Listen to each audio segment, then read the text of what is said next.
Por eso quiero pedirle a Alan Capetillo, vocero del Frente Nacional por la Familia en el estado de Aguascalientes, ¿por qué no nos das unos ejemplos puntuales de lo que estamos hablando, Alan? Mi querido Rodrigo Iván, un gusto saludarte a ti y al auditorio, sobre todo pues para señalar este problema que estamos detectando en todo el país con la nueva escuela mexicana, que lo hemos detectado ya desde hace algunos años, pero que en los últimos tiempos pues se ha problematizado aún más porque ya hay una indicación por parte de la Secretaría de Educación Pública de bajar esto a los consejos técnicos escolares para que sea un tema de alguna forma prioritario para que los docentes lo trasladen a los niños, ¿no? Y particularmente, ya para dar ejemplos concretos de lo que hablamos, en los últimos días nos hemos dado la tarea de ir publicando en Internet algunas de las lecciones que están incluidas en los nuevos libros de texto. Por ejemplo, creo que tenemos ahorita para poder visualizar en pantalla una de las lecciones que textualmente induce conceptos como identidad de género, diversidad de género y además dice que las niñas y los niños necesitan la oportunidad de explorar distintos roles de género. Textualmente aquí lo dice en la página que estamos viendo en pantalla, donde se invita a los niños a ir incorporando en su bagaje intelectual estos conceptos de identidad maleable, subjetiva, autopercibida, vinculados a la ideología de género, cuya única finalidad última es relativizarlo todo, ¿sí? Que la naturaleza objetiva de su ser no tenga importancia, inducirles estas ideologías, estos conceptos que anclados unos con otros construyen discursos, ¿no? Porque lo que te dicen es que buscan deconstruir la heteronormatividad, que el patriarcado estructurado para construir relaciones de opresión y de poder de los hombres sobre las mujeres a partir de unos estereotipos que se deben de combatir. O sea, te construyen un discurso y con ese discurso legitiman este tipo de prácticas como una supuesta educación que además lleva un contenido evidentemente ideológico y de manipulación moral. Lo que intentan una y otra vez es decirle a los niños que su identidad, creo que es el concepto clave, que su identidad es subjetiva, es maleable, no tiene nada de estable, es relativa y puede construirse en comunidad como parte de un constructo cultural. De forma tal que ellos tienen derecho, y aquí conecta directamente con lo que acaba de decir Irene Montero, tienen derecho a que su subjetividad aflore, ¿sí? Y la puedan construir de una forma o de otra en en toda la sociedad para que todo tenga que amoldarse a su subjetividad interior, autopercibida, de forma tal que si nacen en el cuerpo equivocado, y es el lenguaje que utilizan, como si alguien pudiera nacer en el cuerpo equivocado, pues ellos tendrían derecho al reconocimiento de su identidad de género. Y además es algo que no nada más está en un solo libro, es algo que aparece en todos los libros de texto una y otra vez. Si avanzamos, ahí entiendo que hay más imágenes por ahí que podemos ver, por ejemplo, esto si no mal recuerdo, está en un libro de segundo grado de primaria, donde te explican el concepto de identidad de género, ¿no? Y este concepto de identidad de género, pues otra vez te remite a la percepción y experiencia individual del género. ¿Qué significa esto? Nunca lo sabemos, porque realmente uno de los grandes problemas con la ideología de género, con el concepto género, es que como todo lo remite a lo subjetivo y a una idea abstracta de constructo social, nunca tienes definiciones objetivas. Realmente cuando tú analizas esto con psicólogos o con personas que verdaderamente entienden de estos temas, pues básicamente lo que te dicen es que aquí hay una confusión monumental con el concepto género, que realmente a lo que regularmente refiere es a la personalidad de las personas. Y pues sí, hay muchas personalidades en este mundo, pero hay solamente dos sexos. Que algunos niños o niñas puedan tener alguna personalidad más masculina, más femenina, algún amaneramiento o alguna conducta que se aparte de lo que tradicionalmente corresponde a los hombres o a las mujeres, pues bueno, es algo que podemos discutir, pero de ahí a que eso forme una identidad de género distinta, que te aparte del dimorfismo sexual, que ya no vas a ser un hombre o una mujer, sino que va a ser una tercera categoría, pues es un absurdo, pero es un absurdo que se empieza a inducir una y otra vez a partir de conceptos como este de identidad de género bajo el pretexto de la inclusión y del fomento al respeto de la diversidad. que son conceptos que también tienen una carga ideológica obvia. Mira, si avanzamos, de hecho, hay más ejemplos,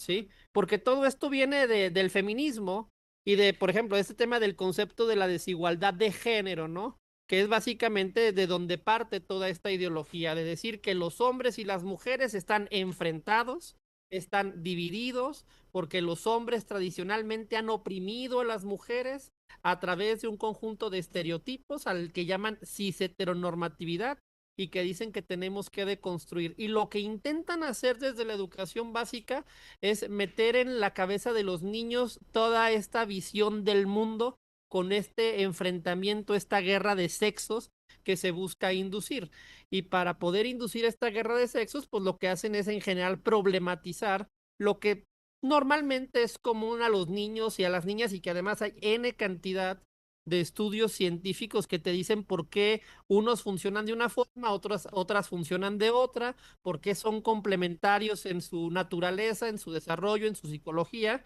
y por qué no son fungibles y no son intercambiables. O sea, un niño es un niño, una niña es una niña, y no van a cambiar en su naturaleza por más que te quieras forzar,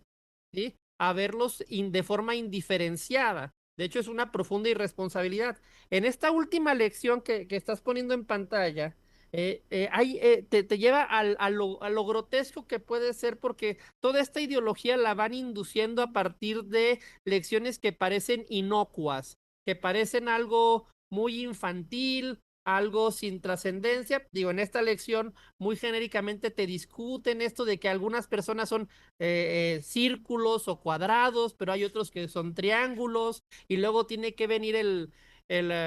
gobierno, que es la metáfora que se construye en esta lección de la nueva escuela mexicana, a decirte que una persona podía verse de alguna manera autopercibido como un círculo, aunque realmente sea un triángulo o viceversa, y a partir de ello, pues van induciendo una y otra vez pues que no hay identidades fijas, que la naturaleza no tiene nada que ver con la subjetividad, que la subjetividad es lo que debe imponerse a partir de la autopercepción, pero fíjate cómo lo hacen a partir pues, de imágenes inocentes, ¿sí? Que hay que ponerle atención a lo que dicen, a la lección, para captar el mensaje que se intenta inducir de forma subliminal en los menores, y esto es para niños de segundo grado, ¿sí? Para que vayan internalizando estos conceptos, estas ideologías, esta forma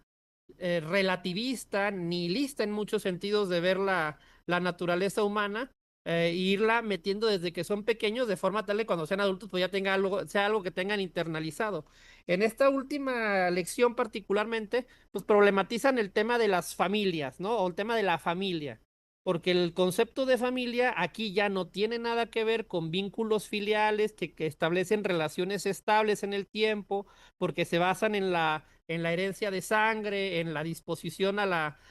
altruismo parental, que es un concepto estudiado en antropología, en psicología evolucionista, que te habla de que las familias o el concepto de familia nuclear es muy relevante, entre otras razones, porque construye las alianzas más estables que pueden existir entre seres humanos. Por eso es tan importante la familia, porque construye relaciones que no se socavan con el tiempo, que no son mera afectividad.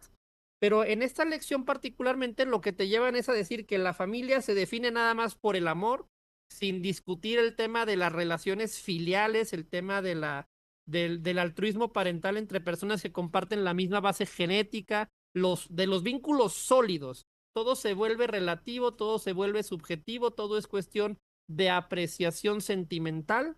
Y eso pues obviamente diluye el concepto de familia y por eso quieren hablar de familias para inducir la idea de que, como se dijo en los últimos días,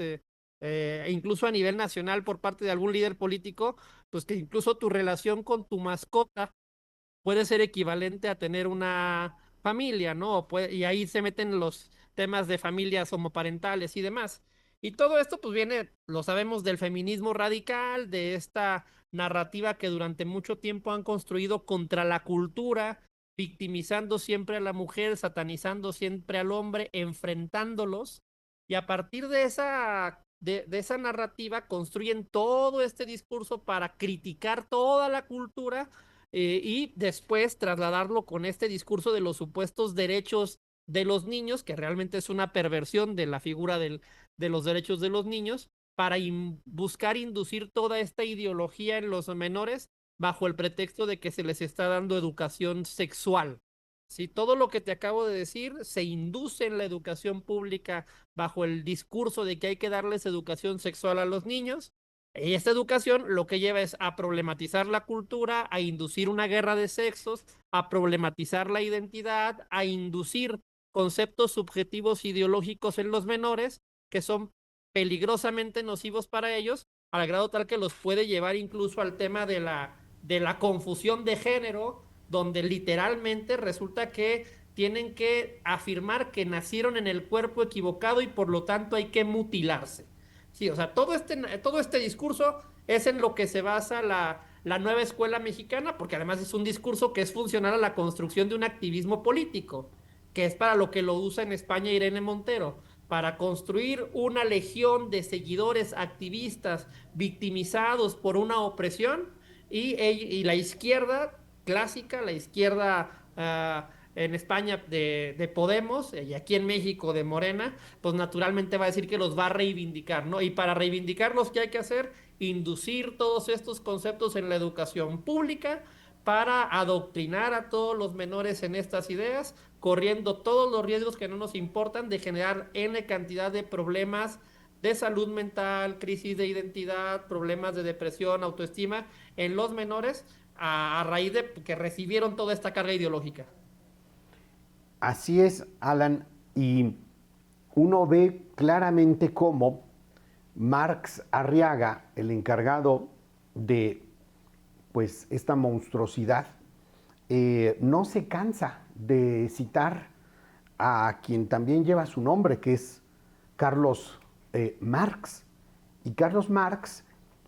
como muy claramente dice en este librito, que también recomiendan a lectura de todos los maestros,